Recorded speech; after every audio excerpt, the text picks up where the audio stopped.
Okay, so I wanted to do a video on this. I saw that Dark Skin TV or Dark Skin Activists or whoever did a video with Ruby and Melody, and it was basically supposed to be like light skin versus dark skin kind of thing. But I think it might be something I'd like to talk about because I have been interested in Rashida Strober in the past, so let's see it for what it is. I'm going to push it a little bit ahead because you know how it starts off. I don't know where to start off, so I'm just going to put in some reaction to some of the things that were said and go from there. So, yeah. Hey y'all, welcome to our stream. Welcome to Live and Upfront Media. We have a special guest here. We have Rashida Strober, the one and only. Hi, Rashida. Hey, how you doing? How y'all doing tonight? Doing all right. How are you? All right. Thanks for having me. I'm glad to be here. Thanks for coming. So, can you give us a little, about yourself? Like, tell us what your channel's about and everything. Yes. All right, y'all. Okay. So I'm gonna be honest here because y'all know I'm always very transparent. I already see the people coming with the hateration in this chat, but the fact of the matter is, everything I say is based on facts. You can go and do your research. I am the world's first and only dark skin activist, and that's very important to me because I need to just say this off the top. I got so many people since 2015 that's been plagiarizing, eating off my work. They don't want to give credit to where it's due. But the fact of the matter is, I started dark skin activism, which is the first platform in history to fight against colorism. And if you have another platform, I've always told people to please provide proof and evidence, and they never can do it. But dark skin activism is the first platform in history to fight to end colorism. And it started really with me being talked about, buked and scum, called all kind of names within my family, growing up in the community, in schools, for being dark skinned with nappy hair. And I always wanted to know why. That was my burning question. And so dark skin activism really started in my family, where I would go to different family members' houses and stir up a conversation about dark skin. Like, what's going on here? Why y'all treating this particular relative better because they got light skin with the so-called good hair? Basically, nobody in my family really wanted to hear it. So what I started to do is, when I was in college, I was an undergraduate student at St. Petersburg College. I was given the opportunity to speak during African American History Month, aka Harambe Month, and I decided that I was going to deal with the big elephant in the room in the Black community. Now, this was before any YouTube, any social media, before anybody was talking about dark skin and colorism, okay? I'm talking about as a platform. I decided I was going to tackle this. And at St. Petersburg College in 1998, I got a chance to speak. And I gave this speech speaking specifically and methodically on dark-skinned females in particular, and how we are treated differently in terms of beauty standards within the Black community. And some of the women that I talked about at that time was dark-skinned Allie Wet.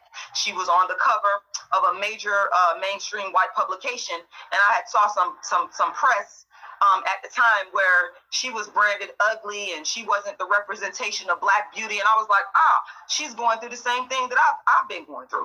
And I talked about, at the time, Lauryn Hill was big. Talked about Lauryn Hill, and just talked about different dark-skinned women, that were either in popular culture or myself. And that single speech gave birth to dark skin activism, which I created that very phrase, dark skin activism and dark skin activists. And so from that point on, I knew that I was onto something, and I began to write books and plays and do darkism talks. And this was light years before people like Lupita Nyong'o. Lupita Nyong'o, you're not the dark skin activist, okay? She riding a wave. This was before the reality TV. This was before social media. I was the dark skin activist doing dark skin activism from a grassroots level in the community. I wrote a play called The Dark Skin Woman's Revenge that I've been performing for years, where I played 5 different dark skin characters. Then turned around and wrote the dark skin books, including Darkism.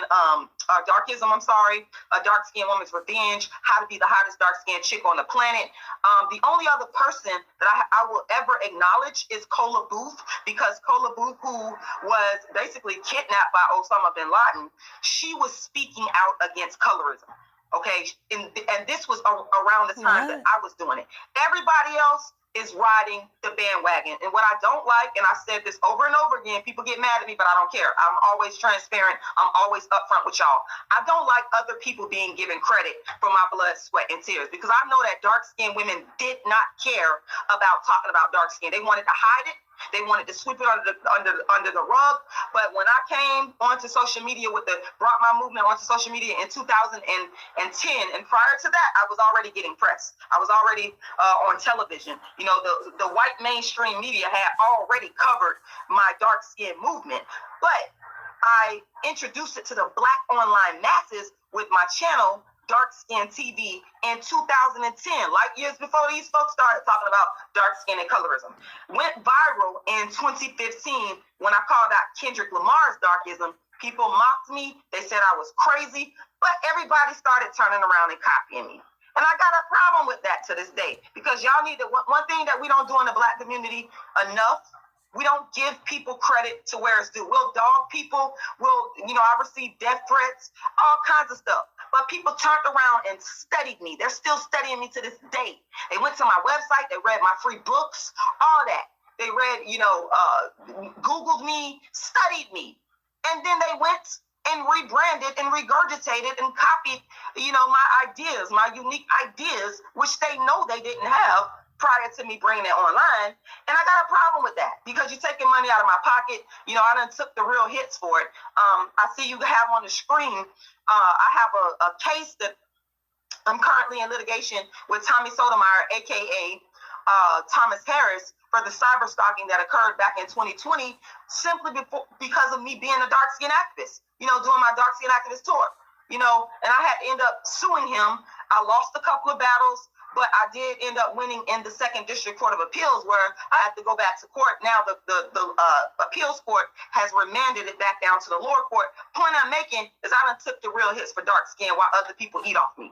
So that's what it is. I ain't had to watch nobody video. I don't even watch people videos. People come to me and tell me about these people talking about color. I don't even watch their videos. For what? I created this. I'm authentic. I don't need to sit there and watch somebody's video and copy them. This is what I do in my for real everyday life.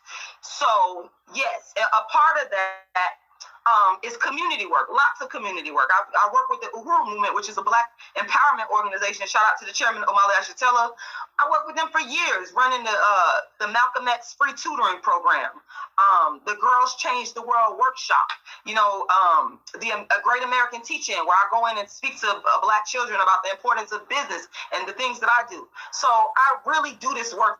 Yeah, that's funny. I see the comment here. She say, what is she claiming? She was the first to identify colorism in the Black community. That's funny. For real, this is not just for YouTube. And when you put in the real work, the blood, sweat, and tears, and this original idea from your brain, you're going to have a problem when you sit back and see people, just because of social media, come along and they feel like they could they could call you crazy. Like I seen somebody said I was nuts. They're saying I'm crazy. What am I crazy about?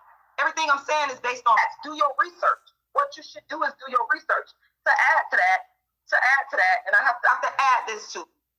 To me, I think the only thing that's fact is the fact that she has a personal issue, but I'll get into that. Because it's not to impress nobody, because I don't need to do that. I also have a master's degree in political science from the University of South Florida.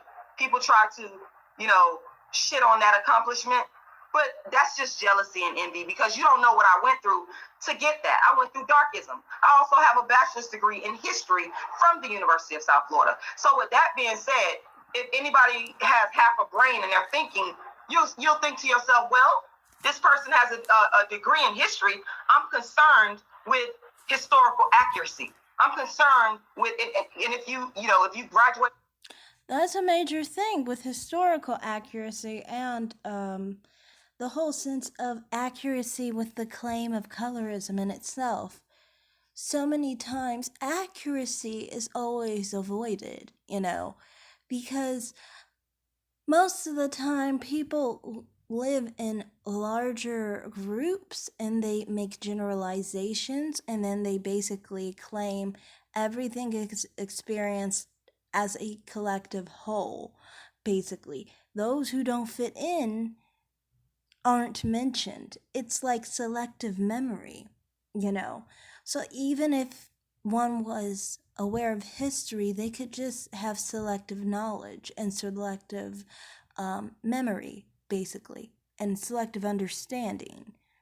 You might say, for example, someone experienced colorism in our history, but only dark skinned people did. But that's just subjective in itself. Dark skin is subjective in itself.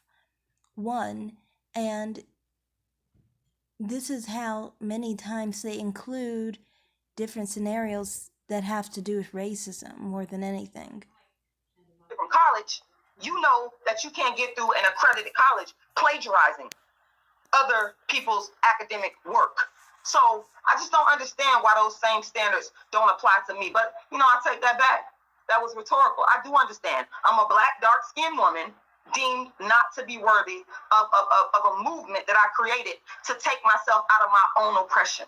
I know that was a long introduction, but I mean, you asked, that's what it is. Hey, definitely. I mean, it's what it is. Okay. Right. Now, I think one of the issues, well, I'm gonna let Ruby tell it, but you spoke about people plagiarizing. Did I say it right? Plagiarizing you. Right. So you said Chrissy was copying you, right? Well, I'm gonna say crispy, burnt, faceless biscuit. That's how I'm gonna phrase it. Crispy, faceless, burnt biscuit is just one of many. Okay. And that's what I mean. This is a good example of everything she's complaining about. Everything that she's complaining about is within herself. I mean, if that's how you view dark skin, then is it anyone else's fault that you feel that way about dark skin? You're the one with dark skin that hates yourself because you are obviously hating yourself because you are attacking another person for being dark skinned. And then yet you want to claim that other people are hateful. Maybe you see the world through hateful glasses towards yourself, an internalized hate that you view yourself in always because you always see yourself in an inferior light. That's just one of many. That's okay, been. Can I ask you a question? Right there, I gotta ask because you're addressing another dark-skinned woman. I am. Well, actually, wait a minute. Hold on. Let me interject there. Mm-hmm. We don't know whether or not this person is really a dark-skinned woman because I'm trying my best to be professional here and not to curse. But y'all know I wear my heart on my sleeve. I'm not no fake person. Mm-hmm. We don't know if this itch is actually a black woman because if you was real about it, you would get on camera and show your face. You wouldn't sit back behind a camera watching people, stealing from people, usurping another person's work and not show your face. So I have no idea if this person is dark skinned. But with that being said, I'm going to call this faceless person Chris.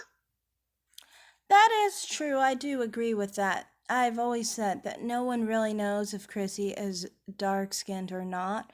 Some things she says to me, well, it would make sense if she was actually light skinned or brown skinned because personally, I would say I could definitely say what Chrissy is saying if I felt better than dark skinned black people, which I don't. I don't feel better than dark skinned black people, especially not dark skinned black women. But if I did, that would actually be something that I could definitely do without having any issue with what was being shared, basically, because when you are putting dark-skinned black women in a view of themselves as something lower and lighter-skinned women as uplifted, that can't be a negative view for someone who isn't dark-skinned. That's actually a positive view in that regard in respect to dark-skinned women. And the focus of dark-skinned women would be very vital because you don't want to focus on anyone else if you are a brown-skinned or light-skinned black person, because everybody else is lighter, less black, and so forth. So the focus would be dark-skinned black women. So that's why I've always said that with Chrissy, yeah, of course, she could definitely not be dark-skinned altogether.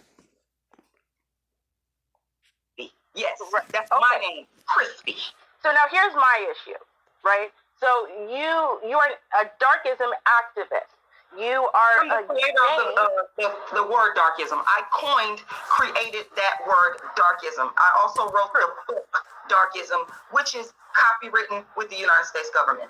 True, but that's I'm not questioning that. What I'm questioning is, right, so you have an issue, right, with women, dark-skinned women specifically being judged, held back and whatnot, based solely on the color of their skin and them being dark-skinned. So don't you think you're just adding to the problem and therefore also perpetuating this culture of darkism when... No, she's not adding to it. She is the problem. This is why she has this thinking altogether. She thinks colorism exists because of her mindset towards dark skin, because she sees dark skin as less than. That's why the only negative terms she can come up with on skin tone is someone being darker. She can't use terms that are actually against people being lighter. That lets you know what kind of family she comes from, too. Because, yeah, there are certain families that actually are a bit colorist towards the lighter people, and they have some terms for them, but, like, many of the terms you guys have going on with the dark-skinned black people, I've never heard in my family. That would be really weird, calling people burnt, crispy, and burnt biscuits and weird stuff like that. Like, that's just odd to me, you know. One, anyway, why is that so negative? To me, I don't know, especially crispy. Crispy doesn't sound so negative, but when you understand what they're trying to say, they're trying to say that being dark is a bad thing. So you see, how that's supposed to be negative. But my point is just like, why do you guys have the setup and the idea that dark is going to be the lesser or the worst attribute, the lesser attribute? Why do you have that already set up in your head? You're dark skinned. Wouldn't you have the other aspect, the other perspective that, if anything, it's the lighter that's actually worse off? That's how my family is, Some families are actually just like all shades. My family, my mother's family, was pro dark skin, honestly. But yeah. Anyway, going on. You refer to another dark-skinned woman you don't like with terms like crispy and whatnot? No, I don't think I'm adding to the problem. I think that I'm actually creating a solution to the problem by being brutally honest. The problem is people are not used to being honest. They don't want to hear the truth. And so when a person like me just come out and just say something like, crispy black bitch because I'm angry and I'm mad, I'm being myself. I'm not on here to be politically correct. I'm on here to tell you how I really feel. And I think that when I use words by calling this person a crispy black bitch, which that's what I'm going to refer to her as, I'm not going to backtrack. If you could use a better word, though, a more family PG word than it forces the conversation. What it does is, my brutal honesty, just like with dark skin activism, when I called out Kendrick Lamar, everybody said I was crazy. But look what they've done. They made money off of my ideas. They said I was nuts for coming at Kendrick Lamar, and talking about his non-dark skinned fiance, and you just crazy, and I got all these death threats, but you turn around and copy me.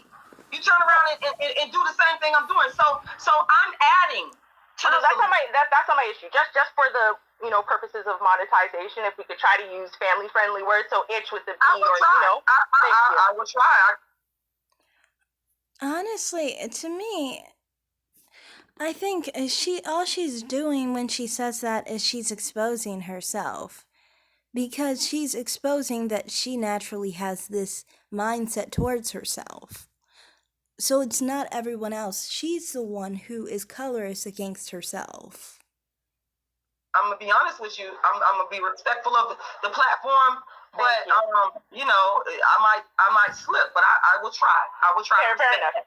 Now, my question though is, how is it not adding to darkism if everyone else can say the exact same thing? I'm just being honest. I'm just speaking my truth, right? And so why is it that they are being colorist? They are being darkest if they use those exact same terms to refer to a dark-skinned woman, but when you do it, it's okay? Well, I'm not saying it's okay when I do it. That's not what I said. It's still a bad thing, and I can admit that. But what I am saying is that I am adding to the solution by being bold and honest and in your face. No, not adding to the solution at all. You're just showing who is the problem. And the problem, I guess you could say you are coming up with a solution in that sense, because now we've found the problem. And in any equation, if you find the problem and you find one of the solution, then you have the other part of the solution, basically. But to me, I just kind of think like she really doesn't understand that clearly she's exposing herself more than anyone else, trying to focus on other people saying it. Well, I think you need to change your mindset first on how you see your own dark skin, because you're going to see everything that you do and everything that has befallen you negatively as being the cause of your dark skin, because you have such a negative view towards your dark skin. So everything is going to be related to having dark skin because you don't like your dark skin. It's a contradiction. It's an irony when I do it, okay? Because I'm the person, and I know that, and I do that purposely.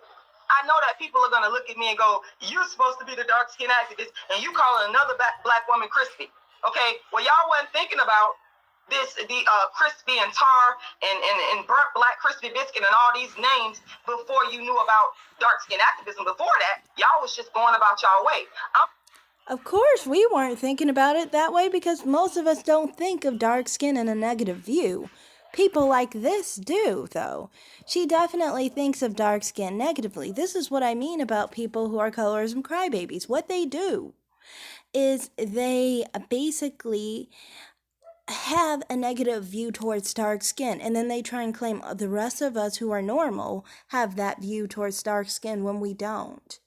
The first person to come out and just say, hey, this is what it is. And if I'm still angry at a black person, I'm not going to curb my speech to make people happy, even though I'm the dark skin activist, and even though I know it's a contradiction. Even though I'm gonna take the heat. Well, so I don't know what you want me to say. It's wrong. It's not right, but it's how I feel, and I'm gonna say it until I feel the need to stop saying it. And y'all can critique me and judge me, because I know at the end of the day, guess what it's gonna do? It's gonna spur a conversation, and that's my goal, to keep the conversation going. I'm gonna tell you my issue with you, Rashida. You know we cool, but I have this really big issue with you because you're always contradicting yourself. Like you say, dark-skinned men are made for dark. Yeah, that's another thing. I just wanted to respond to the comment here. She is really beautiful. It's really weird that she would think that dark skin is such an unideal characteristic. Like, dark skin is honestly an ideal characteristic for a female, and she is she's a good epitome, a good example. That's what I mean. Sorry, a great example of that. So it is sad when things like this happen because it's like you just see the negativity in your dark skin, even though you're a very beautiful dark skinned woman, and it just basically goes to show you that sometimes when people have such hate towards their dark skin, everything is negative, no matter, you know, what, basically, because they just see that dark skin is bad. They see even people responding to them negatively based off of their skin tone, when it probably isn't even that. And women, but you're dating a light skinned man. You're actually married to a light skinned man. I am. But why are you able to be with a light skinned man, but you say that dark skinned men belong to you? What if a light skinned woman wants a dark skinned man? That's another thing that I feel like is so weird about these type of individuals. It shows their insecurity and issue because, like, to me it's like this. Okay, I understand if dark skinned black women feel like dark skinned black men are their image or whatever, but when they try to claim light skinned black men and brown skinned black men, it's so odd to me because it's like, you're not even their image. Why do you get mad at them for not being, like, if they were to not prefer you, if they prefer their own image, that would be wrong. But if a dark skinned black man prefers their image, that would be right. Don't you see? There's a hypocrisy there. And, if a light skinned black woman or a brown skinned black woman just uttered the words that light skinned black men, or brown skinned black men especially, that they belong to us, women like this would have a cow. Which is so weird because it's like, why are you having a cow over someone identifying with their own image? But when you do it with your own image, it's okay. To me, I think that just chronologizes the whole insecurity this woman has with lighter women and anyone preferring them, basically. What? Well, I think it's incredibly selfish for light skinned women to even think that way, because light skinned women have been the top choice for so long. Light skinned women have been on top. So when a person comes at me with this question and go, well, why is it okay for you to marry or date a light skinned man and it's not okay for a black man to do so? Well, because you all, dark-skinned men, light-skinned men, brown-skinned men, and light-skinned women, you all are not the victims of darkism to the extent that dark-skinned women are. It's very simple.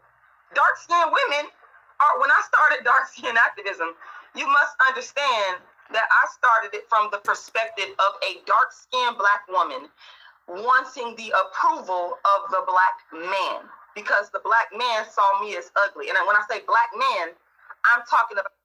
Now, the black man did not see her as ugly. She saw herself as ugly. She saw her dark skin as ugly. She saw her dark skin as a put down and a weakness in compared to light skinned women. That's what she means to say. She means to say that it had an effect on her self-esteem. Not specifically that dark-skinned black men, brown-skinned black men, or light-skinned black men saw her as unattractive for being dark-skinned. For one, she can't read their minds, so she doesn't know. So continuing. I never categorized it as light-skinned black man, brown-skinned black man, or dark-skinned black man. That never came out of my mouth. What people are doing, and I can't stop people from doing this, all I could do is clarify and tell you what I was thinking, is they're adding their own spin to what they thought I said. But when I talk about dark-skinned women, I'm talking about dark-skinned women as a whole being able to date whatever skin tone of black men. What I've always said is that the black man belongs to the dark-skinned black woman. And when I'm saying black man, I'm talking about all skin tones of black men. And I'm not afraid of the contradictions. As you Yeah, and that's what I mean. These type of women, they have an insecurity. They don't want light or brown skinned black women because it makes them feel like they're automatically inferior because they already feel inferior. This is why they can't have any black man prefer black women of other complexions, which basically means most black women, because most black women are brown skinned. Most black women aren't her color. These women, especially the one talking to her at the top, would actually be about average for a black person in complexion.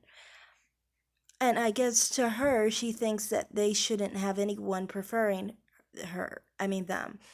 And, that basically means she thinks that most black women shouldn't be preferred by black men because of her own insecurity of being darker than most black women.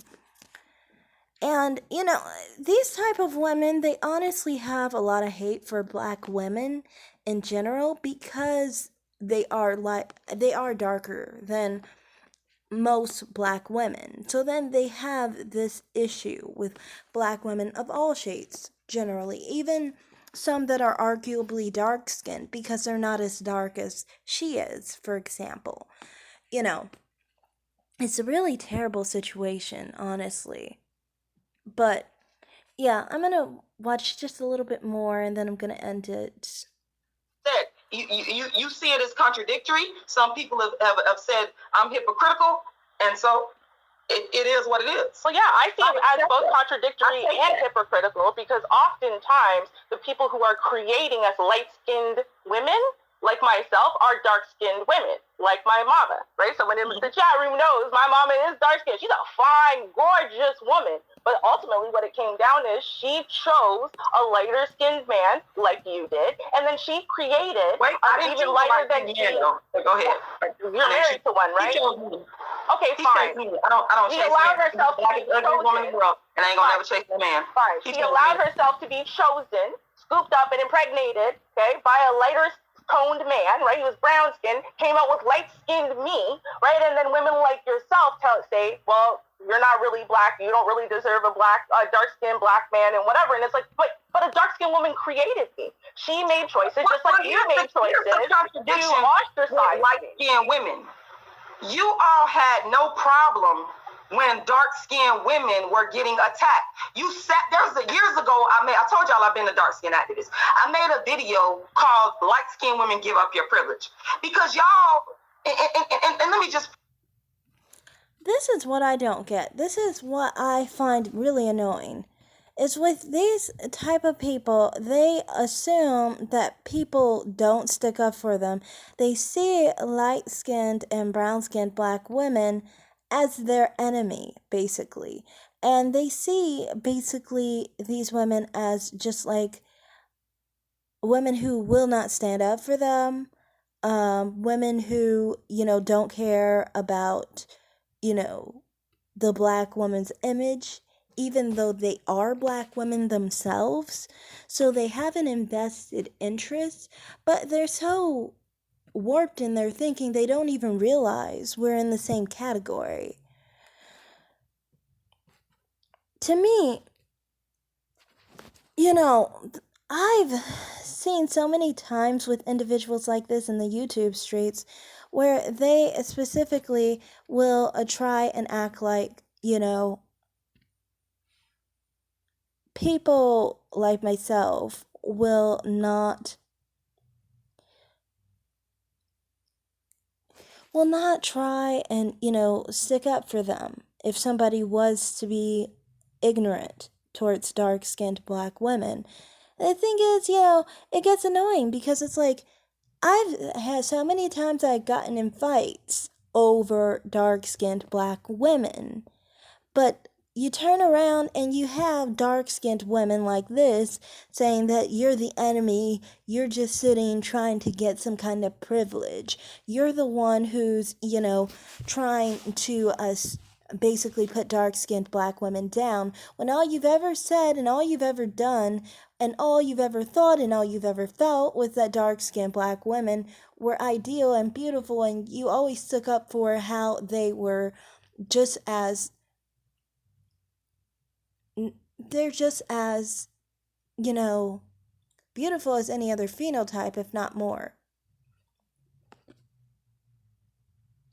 And to me, it's just annoying because it's like, why do you have the automatic idea of enemy?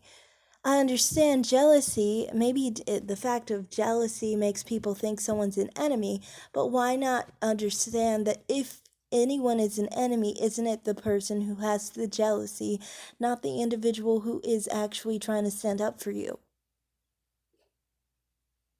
So, yeah. Preface this with saying this first. I was never talking to light-skinned women. The problem is light-skinned women have inserted themselves in the discussion. I was always talking to the decision maker, which is the black man.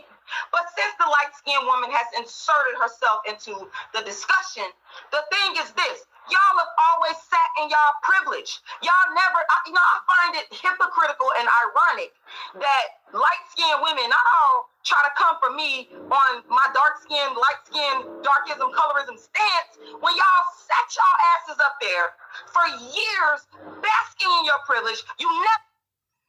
Yeah, that's what I mean. What this is all about is, for one, someone has to accept privilege to get privilege. If they don't want privilege, then they don't get that privilege, And it could even be a burden and a curse in some cases when you reject it and it becomes a dangerous situation.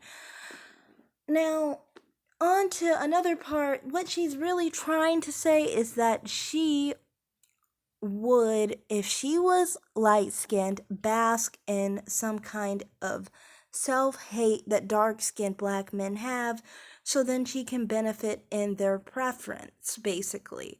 She's not saying that light-skinned black women do this. She's saying that if she was light-skinned, this is what she would do, because that's what she's thinking. She doesn't know what light-skinned black women do. She doesn't know what all of them do. She doesn't know what they do subconsciously, what they do in secret, or what they think, and so forth. She just knows what she would do. And that's what she's really letting people in on. And this is what I was talking about.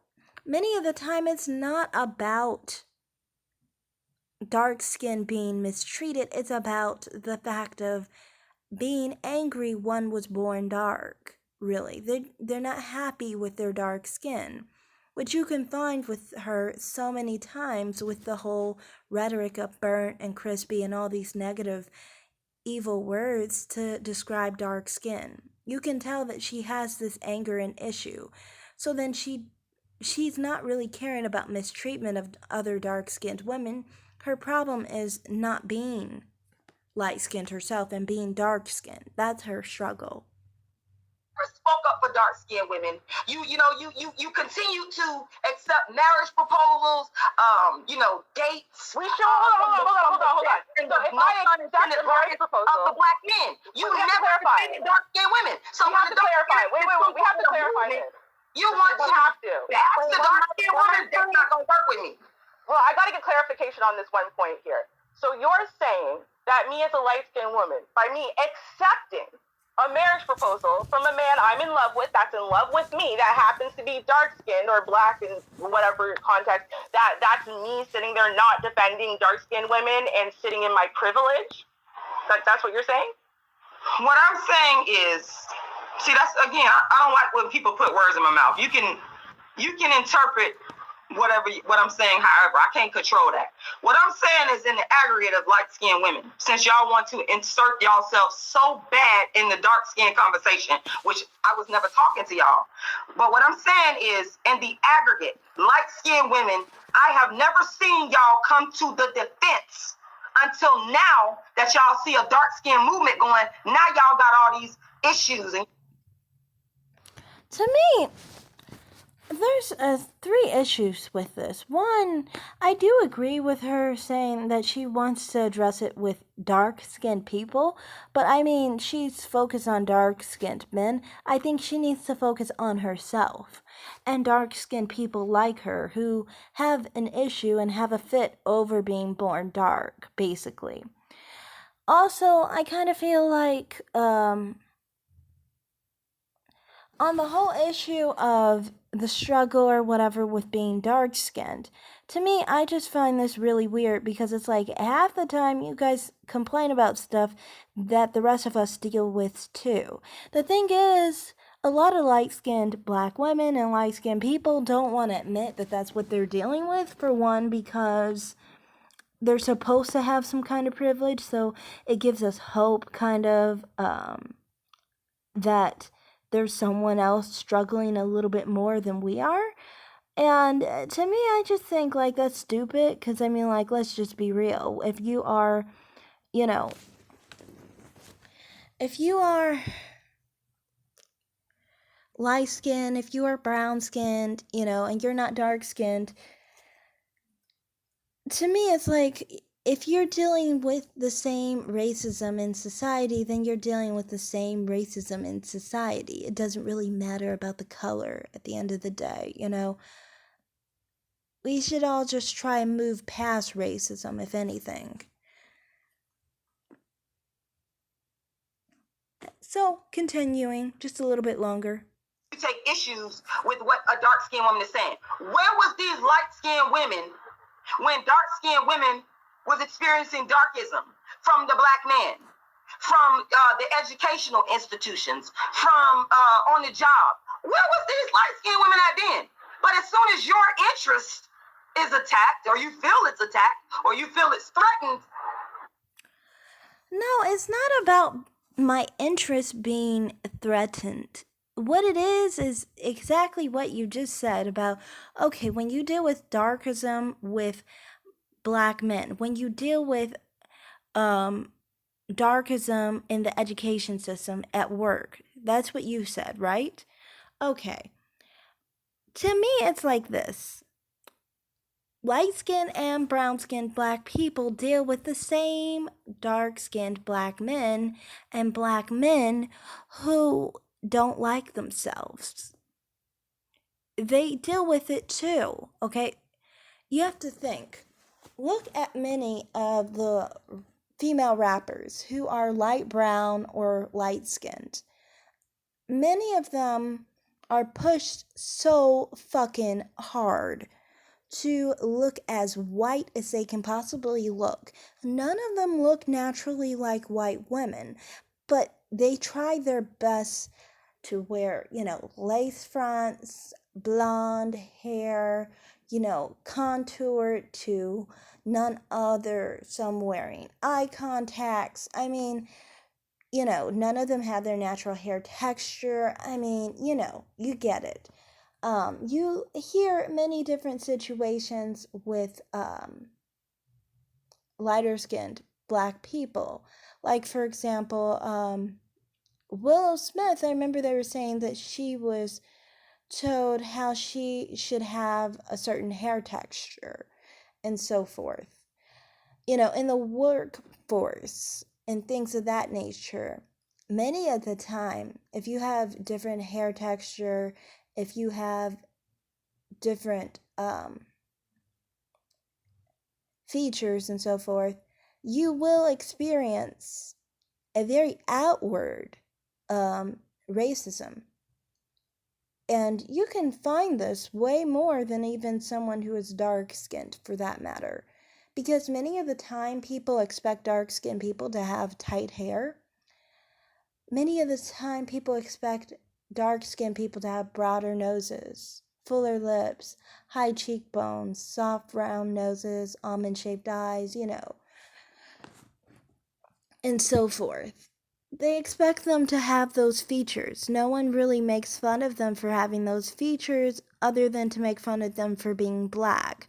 But with someone who is lighter, they may think that they can get away with doing it. So, I mean, saying that the experience is different or that, oh, we're just treated like white women if you're not a dark skinned woman, that's stupid. You know, that's just stupid. I mean, most black women aren't even dark skinned, most black women are brown skinned. So, I mean, saying that collectively that black women are what? They're not treated like black women anymore because Rashida is darker?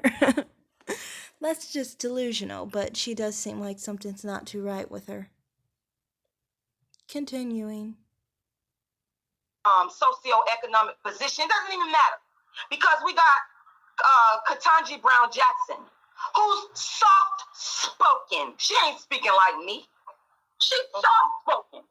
And I've seen countless black men online attack her. She ain't done nothing to y'all. So here's the thing. The common denominator is the dark skin. Whether the dark skinned woman speaks softly or whether the dark skinned woman raises her voice like me, black people are always trying to control the narrative in terms of when a dark skinned woman speaks openly and honestly about what it is to be a dark skinned woman. And that's if that's the case, then I don't get it. They just bring up one person who was saying, who she's saying was speaking basically soft spoken or whatever, and saying that black men made fun of her or attacked her. But you don't pay attention to people like Megan Thee Stallion. Megan Thee Stallion's not dark skinned. And she's gotten a whole bunch of hate, you know. People like Nicki Minaj, when she first came out, they attacked her really hard too. Both of them were called men, both of them were masculinized, both of them were attacked heavily. You could see this with Ciara, who isn't dark skinned. You could see this with Rihanna, who isn't dark skinned. So, I mean, I've even seen Rashida Strober herself try to attack women like this. She literally tried to call Beyonce's face a strong face or something like that because she has some Afrocentric features. So, I mean, saying so much about dark skinned black women being attacked, well, I think it's more so about coddling. You mean to say that dark skinned black women need to be coddled more when these things happen, while when this happens with lighter skinned women, you want people not to pay attention and to kind of like, you know, just put them down even further because of the insecurity that is had with these type of women in regards to lighter skinned women. You see, this actually falls into their hands of benefiting them when they attack women who are lighter, for example, because then it's even more overshadowed and more hidden. See, like I said, everything goes right back to her crispy comment, her own personal issue, and how she feels like she needs to always get even. When she has to understand, she's not starting from a place of being below or being beneath.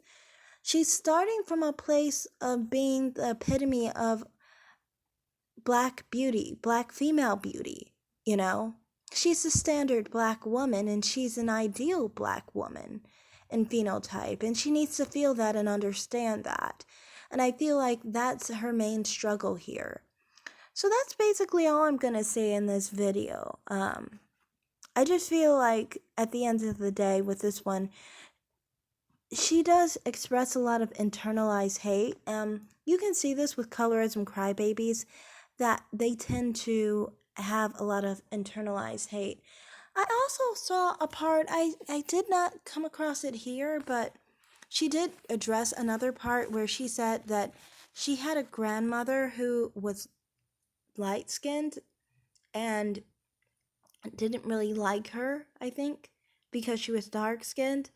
And she was talking about another person who, I think Cola Booth or something like that her name is.